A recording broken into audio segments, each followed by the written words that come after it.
For 15 years, Rome was an empire in shadow, haunted by the memory of 40,000 men who vanished into the eastern sands. Their legendary discipline had become a fatal flaw, a static target for the whistling arrows of the horizon. But on the heights of Mount Gindarus, a commander who rose from the ranks of mule drivers decided that Roman pride was a luxury they could no longer afford.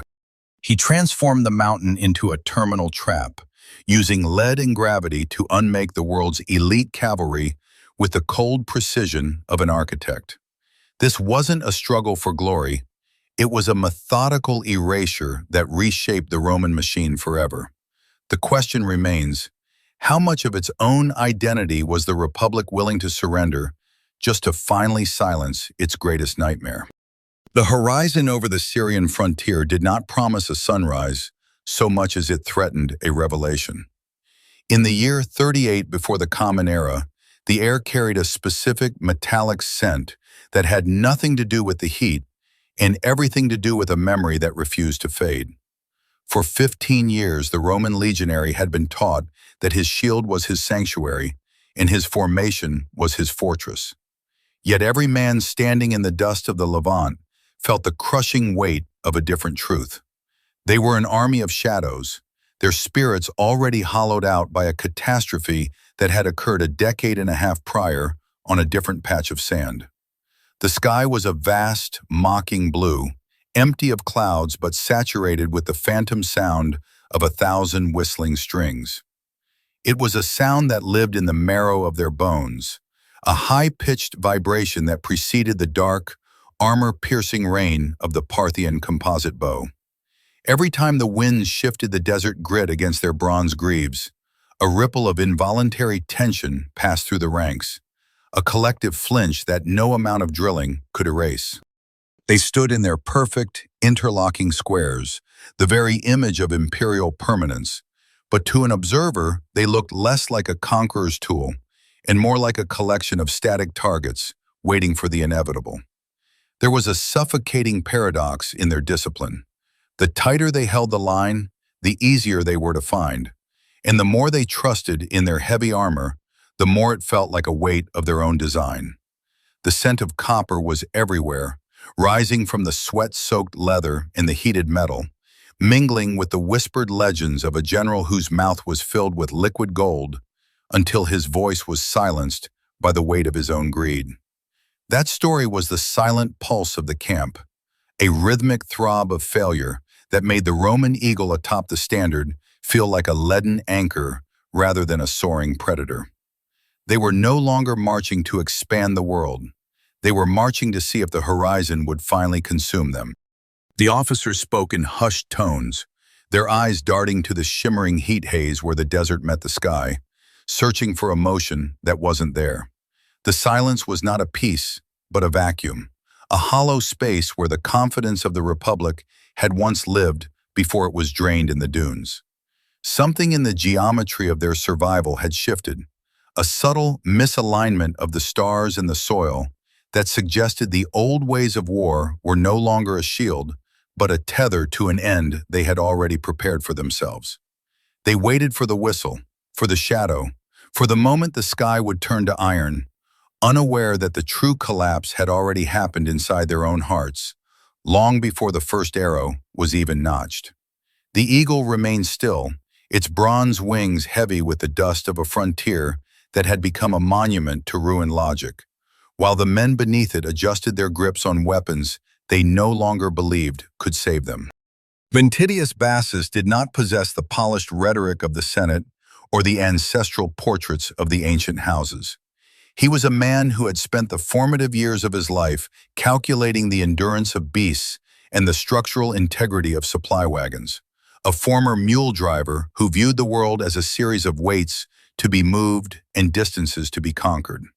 To him, the Roman legion was not a sacred manifestation of the Republic's soul, but a complex biological engine designed to exert force upon a specific point. He understood that a man's courage was a finite resource, much like the water in a canteen, and that it was far more efficient to let the earth do the work of erasing the opposition than to ask a soldier to perform miracles against the impossible. This was the cold, unyielding logic of the pragmatist, a philosophy born in the mud of logistics, where the only thing that mattered was the arrival of the cargo. In this new theater, the cargo was the finality of the end, and Ventidius was merely the contractor hired to deliver it with the least amount of wasted effort. The decision to abandon the flat, shimmering plains of northern Syria was met with a silence that bordered on open defiance. For centuries, the Roman identity had been forged on level ground, where the maniples could unfold like a lethal fan, and the heavy infantry could march with the unstoppable inertia of a wall. To turn one's back on the open field was to admit a deficiency, to acknowledge that the Parthian horseman was the master of the horizon. Yet Ventidius moved his 11 legions with the quiet, relentless focus of a man clearing a blocked road. He ignored the whispers of a lack of resolve that rippled through the officer corps, focusing instead on the gradients of the land and the way the morning sun hit the limestone ridges of Mount Gindarus. He was looking for a place where the rules of the previous 15 years no longer applied. A sanctuary of stone where the speed of a horse was a liability rather than an asset. He was not retreating from the enemy. He was retreating into a more favorable set of physics. As the army began its ascent, the rhythm of the march changed from the steady cadence of the road to the jagged, straining effort of the climb. The soldiers felt the shift in their calves and lungs, a physical manifestation of a strategy that was literally rising above the weight of the past. Every step upward was a step away from the ghost of Carrhae, a slow distancing from the flat geography of their dark memories. The heavy scutum, usually a burden to be endured, now felt like a tool for stabilization as they navigated the loose shale and the narrow tracks. There was a strange industrial comfort in the labor. It was a task they understood, a challenge of muscle against mass. They were no longer waiting for the arrows to arrive from an invisible distance. They were moving toward a position where the arrows would have to fight the very air and the pull of the earth to reach them. The order was absolute, the movement synchronized by the necessity of the terrain, creating a sense of mechanical inevitability. The Roman military machine was not breaking, but it was certainly evolving into a different species of force. Ventidius ordered the construction of a camp on the highest slopes, a position that defied every conventional manual on how to engage a mobile enemy. He was building a vertical fortress, a geometric trap that utilized the sheer potential energy of the height.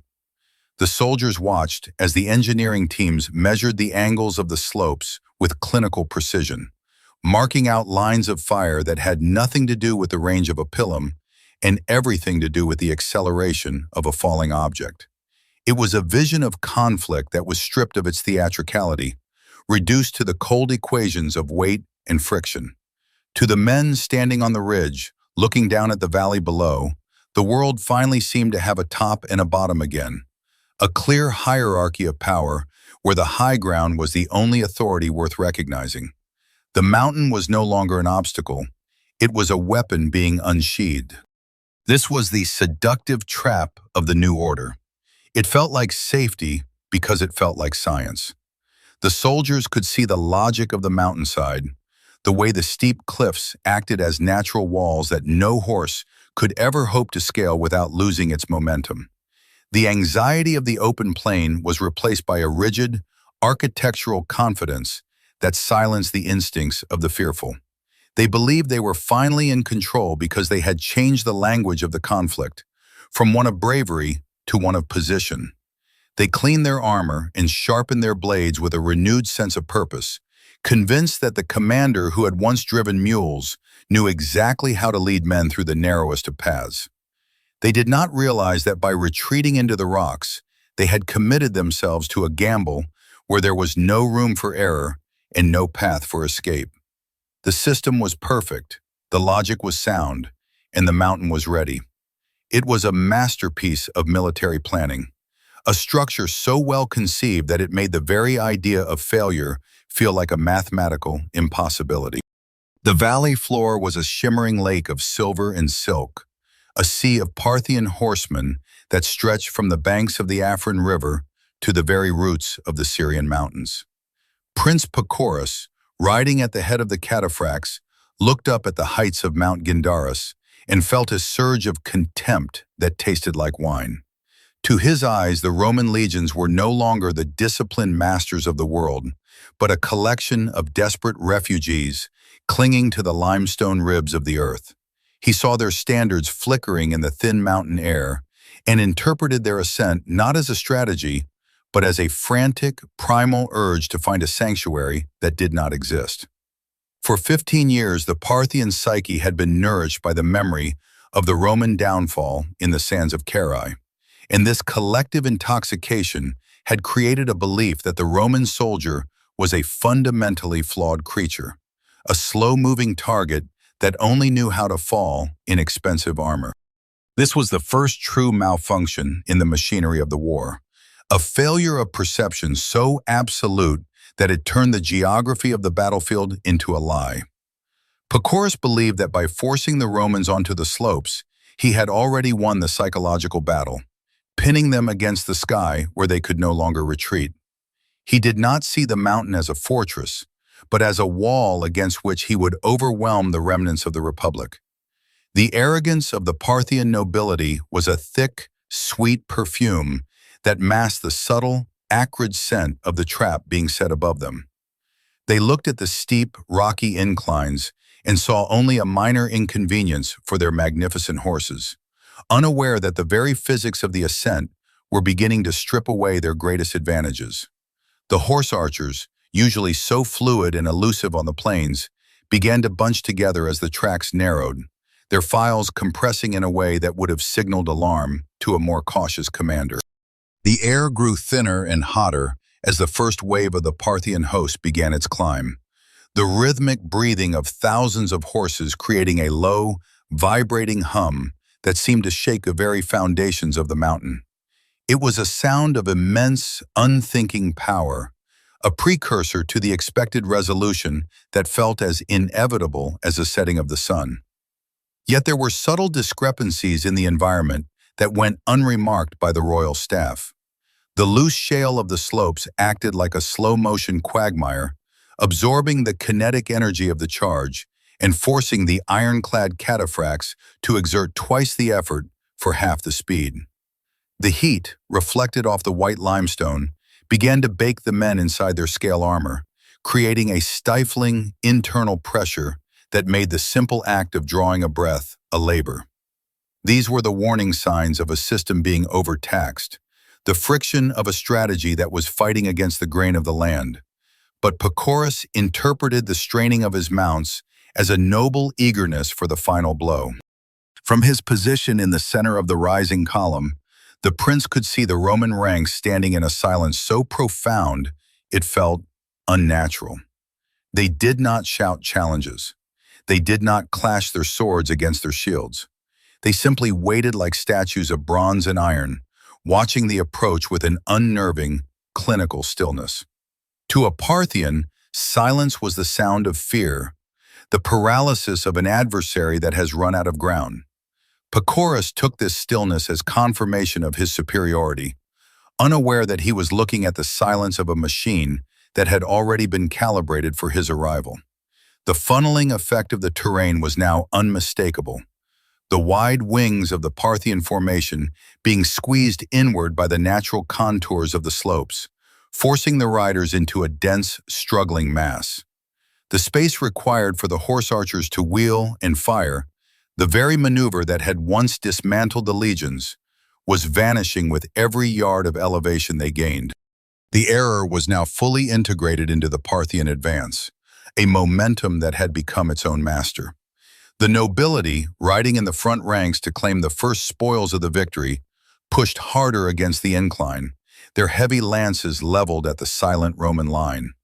They felt the intoxicating rush of the hunt, the belief that they were the instruments of a divine justice that would finally erase the Roman name from the east.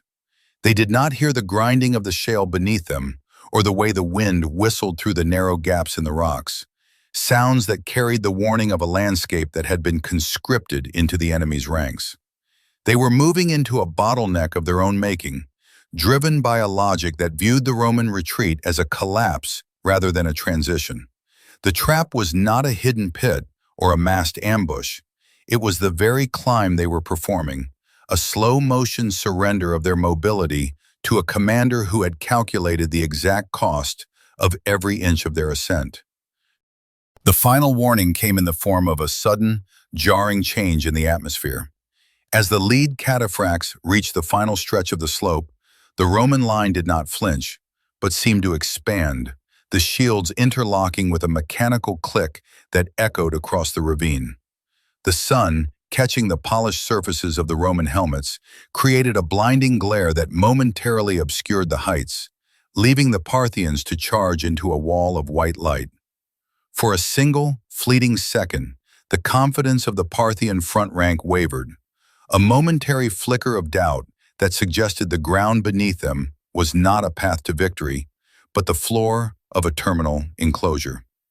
But the momentum from behind was too great, the thousands of riders following the prince pushing forward with an unthinking, collective weight that made a halt impossible. They were committed to the slope, committed to the logic of the charge, and committed to a vision of the world that was about to be unmade by the simple, inexorable physics of a falling stone. The Parthian advance reached a point of physical saturation where the air itself seemed to thicken with the collective heat of 10,000 horses. They were so close to the Roman line that they could see the individual rivets on the legionary shields. Yet the distance felt like an impassable void. The cataphracts were no longer a charging force. They were a struggling, iron-clad mass of muscle and scale, their mounts heaving with an intensity that vibrated through the limestone floor.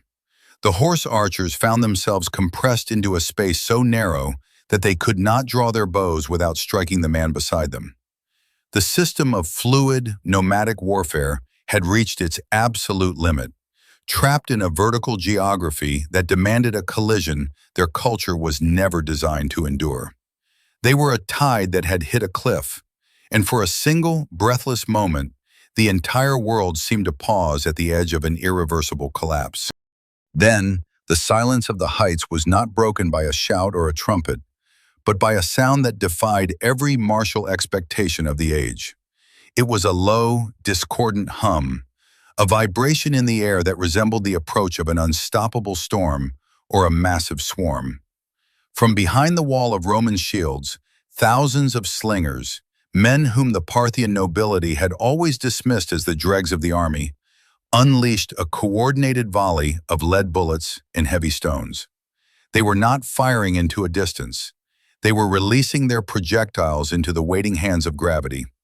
The lead glands, cast in the fires of the camp the night before, did not whistle like arrows. They hissed with a relentless, invisible speed, amplified by the overwhelming physics of the descent. The air grew heavy with the weight of the falling iron, a mechanical rain that turned the sunlight into a blur of gray, kinetic energy. The impact was a revelation of the fragility of the most elite defenses. There was no sharp ring of steel against steel, but a rhythmic, heavy thudding that sounded like the work of a relentless industrial hammer. The lead bullets did not merely strike, they unmade. They hit the bronze helmets of the Parthian nobility with a force that caused the metal to fail instantly, overcoming the protection with a dry, splintering sound. They struck the mounts, turning the powerful, rhythmic advance into a chaotic tangle of broken momentum and failing strength. The slope, which had been a path to victory, was transformed in an instant into a terminal bottleneck of shattered armor and absolute distress. The cataphracts, unable to turn and unable to advance, became a static wall that absorbed every blow, their very density ensuring that no stone was wasted.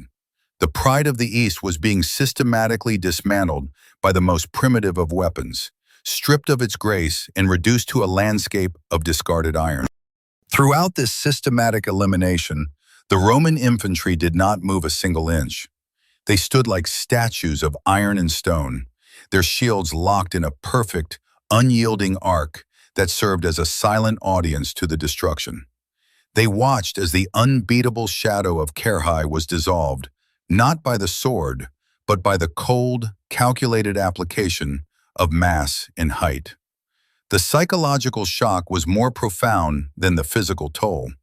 The Parthian warriors, who viewed themselves as the masters of the horizon, found themselves paralyzed by a commander who had treated them as nothing more than a problem of weight and friction.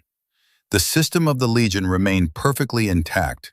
A silent machine that was currently watching its enemy succumb to the pressure of the trap. There was no glory in the heights, only the relentless efficiency of an operation that had been planned with the indifference of a man counting his grain, marking the exact moment the world realized that Rome had finally stopped fearing the sky.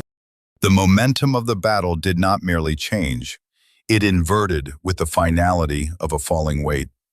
As the Parthian front rank collapsed into a tangled, struggling mass, the Roman line finally broke its unnatural stillness. They did not charge with a wild roar, but began their descent with the methodical, grinding pace of a landslide. This was the moment the Roman military machine, having spent 15 years in a state of traumatized paralysis, finally synchronized its identity with the cold requirements of the terrain. They used their heavy shields not as individual protection, but as the interlocking plates of a hydraulic press, leaning their collective weight into the broken formation below them. The physics of the mountain were now entirely in their favor. Every step they took was assisted by gravity, while every attempt by the Parthians to resist was a struggle against the very earth itself. The Roman advance was a slow-motion erasure, a rhythmic thudding of sandals and bronze that pushed the survivors back down the slicked slopes of Mount Gindarus. The limestone, once white and blinding in the sun, was now coated in a dark residue that turned the shale into a surface more treacherous than ice. The cataphracts, trapped in their heavy-scale armor, found that their protection had become a confinement.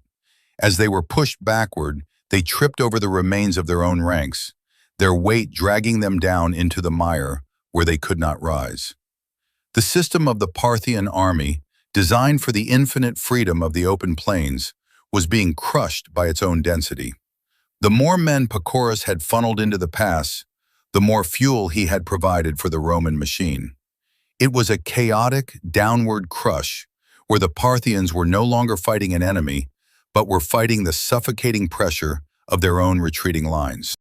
At the center of this encroaching elimination, Prince Pacorus found himself stripped of the aura that had protected the Parthian nobility since the days of Carrhae. His royal armor, a masterpiece of gold and iron, provided no sanctuary against the clinical efficiency of the Roman blade. He was not lost in a heroic duel or a moment of poetic justice. He was simply removed by the industrial logic of the legion. As the Roman line rolled over his position, he was displaced from his mount and neutralized with the same indifference a builder might show to a faulty component. The sight of his golden standard toppling into the mud triggered a psychic fracture in the Parthian ranks that no amount of training or tradition could repair. The collective belief in their own invincibility, a faith that had sustained them for a generation, vanished in a single, overwhelming moment.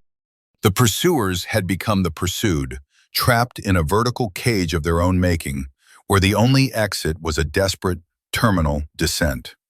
The Roman movement continued with a terrifying, mechanical regularity, the soldiers in the rear ranks pushing the men in front to ensure the pressure never relented. They did not stop to take prisoners or to loot the field. They were a singular organism, dedicated to the total clearing of the slope. The sounds of the encounter had distilled into a muffled, heavy grinding, the sound of iron against armor, of leather against mud, and of a force being pressed out of existence. The survivors at the bottom of the hill looked up and saw only a wall of bronze moving toward them like the edge of the world, realizing too late that the mountain had not been a refuge, but a machine designed to turn their own momentum into the instrument of their end. By the time the Roman front rank reached the lower terraces, the Parthian host was no longer an army, but a panicked tide of individuals trying to outrun the landslide. The discipline that had once allowed them to dominate the East had evaporated, replaced by a primal, stuttering distress that led to the trampling of their own ranks in a frantic bid for the valley floor. But even the valley offered no safety, for the Romans had already accounted for the exit, their movements guided by a commander who viewed the entire landscape as a series of closed doors. The air grew cold as the shadows of the mountains lengthened, but the intensity of the elimination remained, a thick, heavy atmosphere that clung to the lungs. The system had not just failed, it had inverted, turning every strength into a fatal flaw and every hope into a tether to the end. The abyss was no longer a metaphor. It was the only reality left for a dynasty that had forgotten that the earth does not take sides. It only obeys the laws of the fall. The sun dipped below the jagged spine of Mount Gindarus, casting long, distorted shadows that stretched across the valley like the reach of a cooling world. The air, once thick with the metallic scent of the aftermath and the frantic heat of exertion, had turned thin and frigid. A silence so profound and heavy descended upon the slopes that it seemed to press against the eardrums of the survivors. A stillness that was far more terrifying than the roar of the erasure. The mountain was no longer a weapon or a theater of war. It was a calcified stratum of shattered remains, a topography of broken bronze and fallen forms that had been terraformed by the clinical application of gravity. The Roman soldiers stood amidst the ruins of a dynasty, their faces masked by a layer of limestone dust and dried residue, looking less like victors and more like the grim custodians of a void. The rhythmic scraping of whetstones had ceased, replaced by the hollow whistle of the wind through the vacant gaze of the fallen. At the center of this static landscape, Ventidius Bassus did not offer the traditional prayers to Mars or a moment of silent respect for the lost nobility of the East. There was no room for the theater of martial honor in the mind of a man who viewed survival as a mathematical equation. He did not see a fallen prince in the mud. He saw a solved problem. The order for the final marking of Pacorus was issued with the same flat, administrative indifference he might have used to requisition more grain for his mules. When the token of the end was secured, it was not raised as a trophy of heroic triumph, but as a piece of evidence. It was the physical proof that the ghost of Carrhae had been exorcised, not through a return to Roman virtue, but through the adoption of a cold, industrial cruelty that rendered the very concept of glory obsolete. The remains were sent on their grim, silent tour of the Syrian cities, a messenger of the Republic's new face. Spoke to the onlookers not of a return to the old order, but of the arrival of something far more predatory. The cities that had once celebrated the humiliation of Crassus now watched the somber procession in a state of paralyzed realization. The Rome that bargained and blustered was gone, replaced by an entity that viewed resistance as a structural flaw to be removed. The Roman ego had been repaired, the trauma of the 15 years of shame finally cauterized by the absolute defeat of the Parthian elite, but the cost was the final shedding of the Republic's soul. The soldiers, sitting in the twilight and methodically cleaning the residue and fragments from their lead slingstones, understood this shift in the marrow of their bones. They were no longer the heirs of Romulus, fighting for the prestige of their houses. They were the components of a machine that had learned to value the efficiency of the strike over the honor of the duel. Rome would no longer seek to conquer the horizon. It would seek to erase it.